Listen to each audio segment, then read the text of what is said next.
I could totally mess with you right now and say, never, ever, ever eat these fruits. They're gonna do all this kind of terrible stuff, but I have to counteract what I put in the title for just a second. If you have the option of choosing some of these fruits that are maybe a little useless compared to a bag of chips or other just hyper palatable garbage, by all means, go for the useless fruit. What I'm going to do with this video is I'm going to put a spin on it.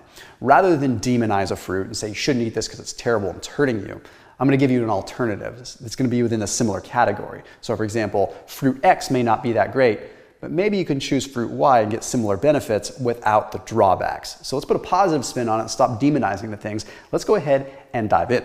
The first ones that you probably do need to watch out for regardless are going to be canned fruit and dried fruit. Okay, dried fruit, let's get that out of the way. Just don't even bother consuming the dried fruit. Okay, heavy concentration of the sugars, heavy concentration of the fructose. You just accelerate any potential drawback. So let's just put that aside. That's an easy one. Canned fruit is kind of an interesting one too, and I want to cover this. Canned fruit, obviously the macronutrient ratios are not affected. Okay, it doesn't affect protein, fat, carbs, but what it can affect is the micronutrient amount, like the actual polyphenols and the micronutrients, like the B vitamins, things like that. The heating and the blanching, when you put a fruit into a can or something, believe it or not, there are studies that demonstrate that does not really impact micronutrient quality. What's wild is even short-term storage does. So the longer that the fruit is sitting in a can, the less B vitamins and namely things like thiamine end up being in that fruit. And it happens pretty quick after like even 30 days. So that's the problem we have with canned fruit. So when you're opting for canned fruit, be that sneaky guy at the grocery store that reaches way in the back because they rotate stock. So that way you get the freshest ones first because every 30 days makes a big difference. Anyhow, moving on. Strawberries. We should probably opt for other berries. Here's why. Strawberries aren't dangerous. I eat strawberries. Okay, I eat a fair bit of strawberries, but if you're looking for bang for the buck, strawberries are much more useless than, say, raspberries. Okay, for example, 1 cup of strawberries has 3 grams of fiber. 1 cup of raspberries has 8 grams of fiber. And it's interesting because strawberries have more meat to them. You would think that there's more fiber in them. There's actually more fiber in the raspberries. But there's also more nutritional bang for the buck with raspberries. Okay, there's a study that was published in the journal Nutritional Biochemistry. Fascinating, fascinating research. Okay, it was done on mice, but we've seen other things in humans, so we know that this seems to be an effect. With mice, they found mice that were insulin resistant. They made them insulin resistant by putting them on a high-fat diet for a period of time. Okay, and then what they did is they had them go on a crappy standard American diet.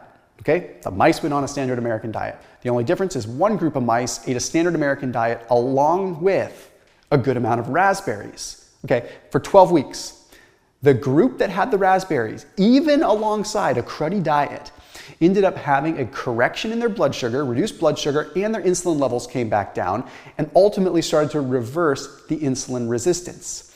The reason behind this is raspberries, the higher fiber content, but they also have tannins that are alpha amylase inhibitors. So that means they actually block the absorption of starches. So by eating some raspberries along with higher carb meals, you can slow down the absorption of those starches. And for someone that is insulin resistant or dealing with prediabetes or diabetes, this is a big impact. Now, of course, there's also a high polyphenol content, which we'll talk about in a minute. But strawberries are still good, so don't throw them away. But if you have to choose between them, blueberries and raspberries are going to be better than the strawberries. This next one is kind of interesting. Watermelon. Watermelon, I don't want to say it's a garbage fruit, but it is very high in sugar. Okay, 80 on the glycemic index scale. Table sugar is like 65-ish, so you have more of a glycemic index in watermelon than you do in table sugar.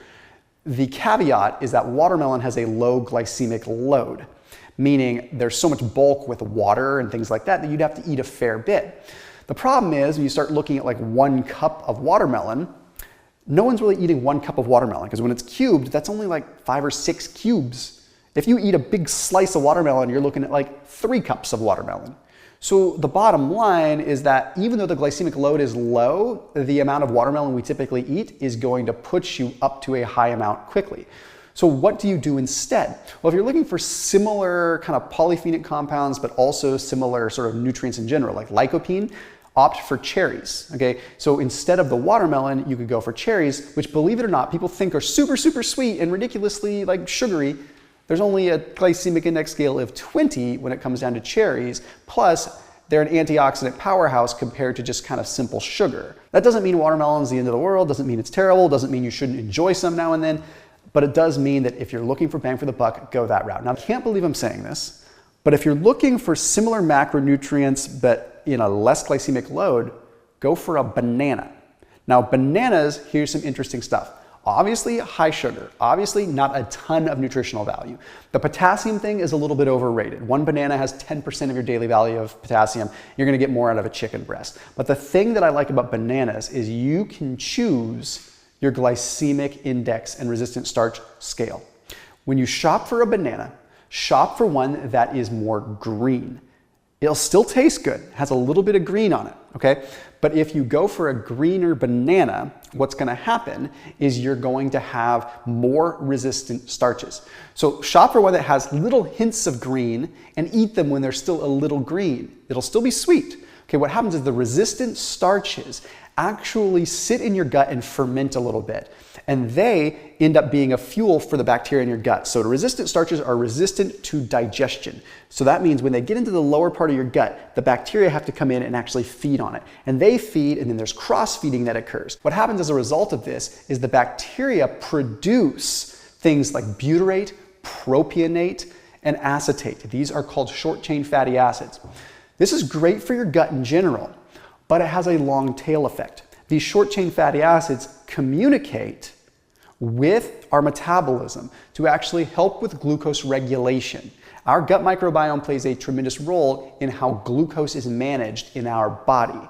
It is a huge thing. So a banana, if you chop the right banana and don't let it over-ripen, can actually be offset. The sugar is offset, and it has a tremendous metabolic benefit. So if you eat it a little bit green, it'll be hard, a little crunchy, but it still tastes good, and you have it with your carbs.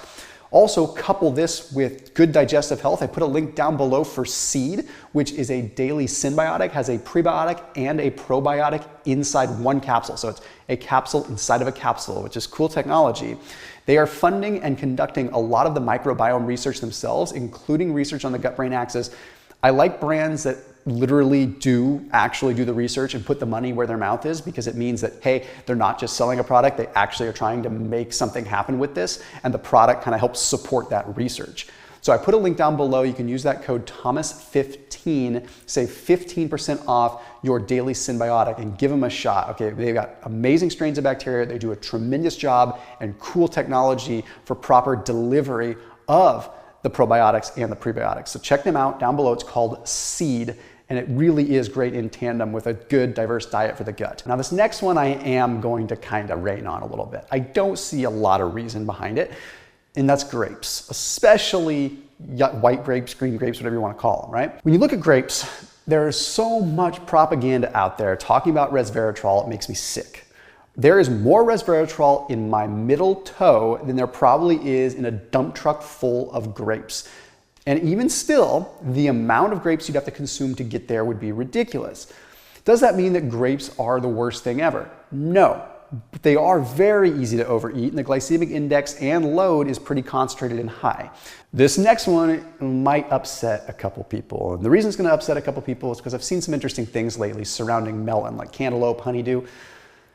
Here's the deal with melons like that. They do have some specific polyphenols in them that can be correlated with longevity. I've seen Dr. David Sinclair talk about it. There was a little clip where he said, these are the foods I would eat for the rest of my life if he had to pick one, and melon was one of them. And I understand the point there, but I think that we're missing the forest through the trees with this. So what I want to address here is polyphenol content. Okay, now there is a study that was published in the journal Acta Horticulturae that looked at this. It looked at a lot of different fruits, and it looked at what is called total polyphenol content, TPC. The first ones that were the highest in the list were berries. In this particular case, berries came in at 263.8 total polyphenol content. That's great, but we don't have context. Melon came in at 7.8. Not 70. Not 78, but 7.8 compared to 263. So let's pretend for a second that melon does have some polyphenols in it that are great. You'd have to eat so much more. You'd have to eat more than 30 or 40 times the amount of melon to equate the amount of polyphenols that you're going to get in berries. Plus you're talking about something that's high glycemic and you'd have to eat a lot of it. So you'd end up with a high glycemic load too. Does that mean you should never eat a little bit of cantaloupe? No, I don't think a little bit's gonna hurt you, but if you're opting and you're saying, I'm gonna get antioxidants by eating this cantaloupe or this honeydew, you're mistaken. You're not getting the nutrient density and there's very little fiber.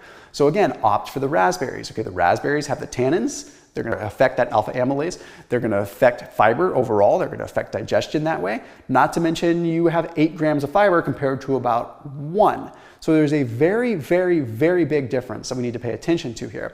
If I had to choose cantaloupe over honeydew, I probably would choose cantaloupe because there's better polyphenols in it overall. But again, we need to opt for things that are really going to trigger a benefit. As always, keep it locked in here on my channel. I'll see you tomorrow.